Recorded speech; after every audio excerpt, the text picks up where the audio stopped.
سلطان صلاح الدین ایوبی کا جاسوسی نظام پوری دنیا کی جنگی تاریخ میں ایک مثال ہے۔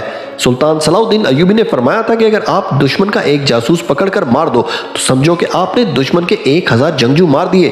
صلاح الدین ایوبی کے دور میں ان کا ایک جاسوس فلسطین سے واپس آیا اور صلیبی فوج کے بارے میں مکمل معلومات دیں۔ سلطان نے اس کو تنخواہ کے علاوہ قیمتی تحائف دیے۔ اس پر فوج کے سپاہیوں نے اعتراض کیا کہ ہم لوگ ہر جنگ میں آپ کے شانہ بشانہ لڑتے ہیں تو ہم کو قیمتی تحائف کیوں نہیں دیے جاتے؟ جس پر سلطان نے کہا کہ جب آپ لوگ لڑتے ہو تو اس وقت میں آپ کے ساتھ ہوتا ہوں، اگر آپ شہید ہو جائیں تو آپ کو یقین ہے کہ آپ کا جنازہ بھی پڑھا جائے گا اور قبر بھی نصیب ہوگی۔